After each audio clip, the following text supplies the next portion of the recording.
அனைவருக்கும் வணக்கம். நான் பிரபாகரன், ஜோதிடர். இப்போ என்ன சொல்ல போறேன்னா, இன்றைய நாளுடைய சிறப்பை தான் சொல்ல போறேன். நீங்க கருத்தில் கொண்டு பயன்பெறுங்க. விஸ்வாசு சித்திரை 2 செவ்வாய்க்கிழமை, ஆங்கில வருடம் ஏப்ரல் 15, 2025. இன்று கீழ் நோக்கினால் நட்சத்திரம் இன்று முழுவதும் விசாகம், திதி இன்று காலை 10:07 வரை துவாதிகை, பின்பு திரியோதசி. யோகம் இன்று மரண யோகம், சித்த யோகம். சந்திராச நட்சத்திரம் அஸ்வினி, ராசி மேசம்.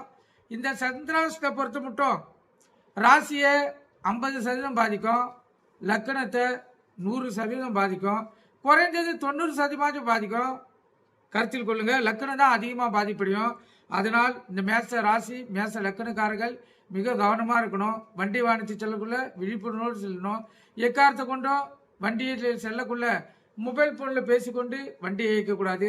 வண்டி எடுக்கக்குள்ள அனைத்து சரியாக தான் பார்த்துட்டு எடுக்கணும். முக்கியமாக பிரேக் பிடி தான் பார்த்துட்டு எடுக்கணும்.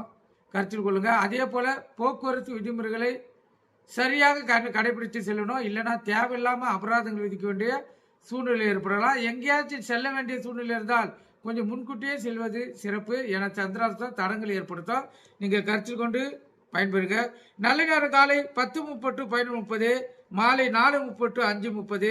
கௌரி நல்ல நேரம் காலை 1:30 2:30, மாலை 7:30 8:30.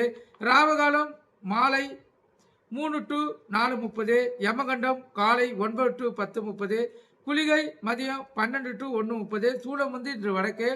சூளம்னா கற்பூர ஏற்றுறது, விளக்கு ஏற்றுறது கருத்து கொள்ளுங்க. அதுக்கு வடக்கு சைடு பார்த்து தான் ஏற்றணும். குளிகைன்னா மாந்தினா குளிகை. இந்த குளிகை டைமில் எந்த நல்ல காரியமும் கெட்ட காரியமும் செய்யக்கூடாது.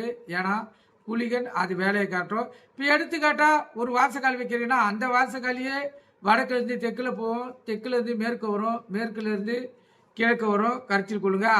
அது வேலையை காட்டும். அதனால் நல்ல காரியம் கெட்ட காரியம் இரண்டையும் தவிர்க்கணும். நீங்கள் கருத்தில் கொண்டு பயன்பெறுங்க. அதே போல் இந்த கௌரி நல்ல நேரத்தில் புதுமண தம்பதிகளுக்கு சாந்தி முகூர்த்தம் அமைப்பதும், குழந்தை பாக்கியம் இல்லாதவங்க இந்த டைமை பயன்படுத்தினா அவங்களுக்கு சுப செய்திகள் வர்றதுக்கு அதிக வாய்ப்பு இருக்குது. நீங்கள் கருத்து கொண்டு பயன்பெறுங்க. நன்றி, வணக்கம்.